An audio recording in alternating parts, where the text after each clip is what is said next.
Hello guys. Hello. This is for Taurus. Taurus, welcome dito sa aking channel, Kapalaran 888. Welcome guys.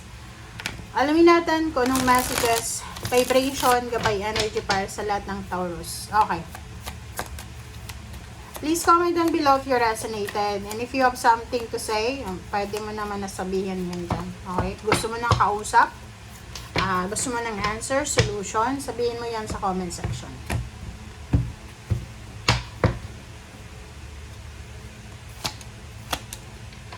Okay, Virgo and Taurus, parang pareho lang yung message, no?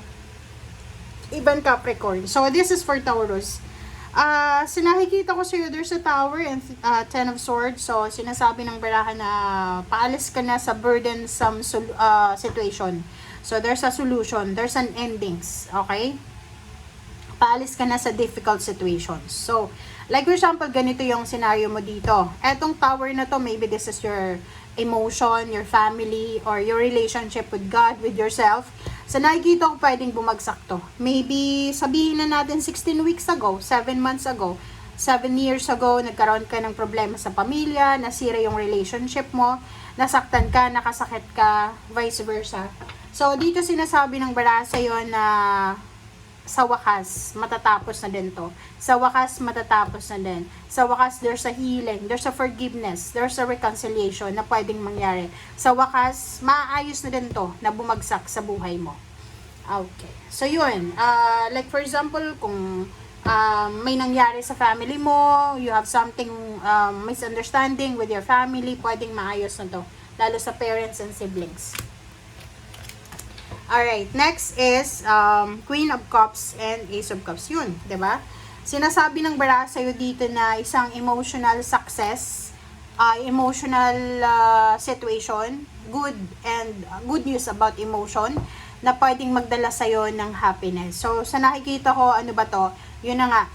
There's a water sign, Pisces, Scorpio, and Cancer. Ang posibleng makakatulong sa'yo para maging masaya ka, para magkaroon ng reconciliation, forgiveness, healing, parang ganun. So, sa nakikita ko, the Ace of Cups here is maybe aapaw yung puso mo sa sobrang kaligayahan.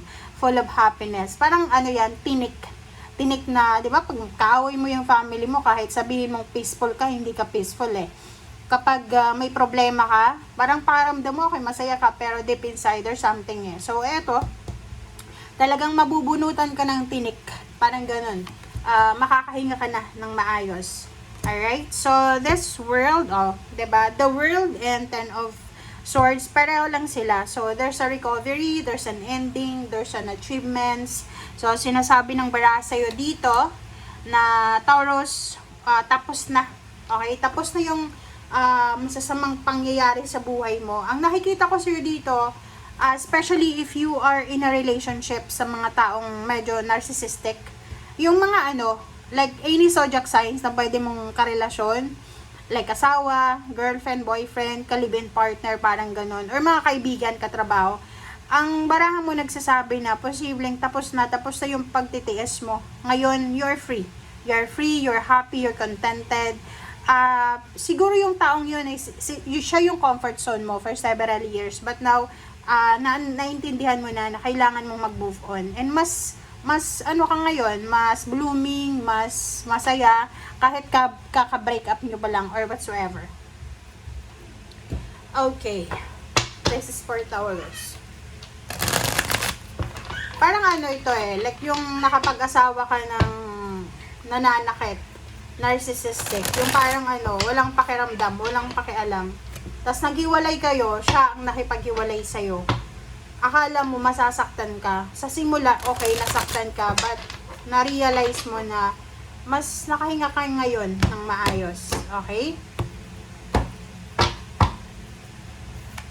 Alright, so there's a page of Gabriel. So, sinasabi ng baraha sa'yo dito, Taurus, na follow your passion. Follow your passion. Sundin mo kung ano yung nagbibigay ng saya sa'yo.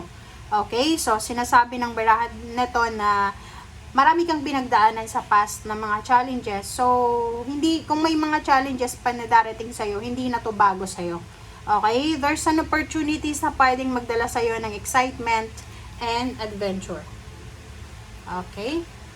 Next is Eight of Ariel. So, dito sinasabi ng baraha na kung ano man daw, like for example, gusto mong matuto, gusto mong magpakadalubhasa, gusto mong masteral, doctoral, or gusto mong maging mas matalino, mas dumami yung skills mo, wala daw sa edad, wala daw sa panahon, any day, pwede kang magsimula, pwede kang mag-enroll sa mga learning center, sa TESDA, mga skills training, kung gusto mong matuto ng lingwahe, may mga centers dyan na pwede mong enrollan if you have money, syempre.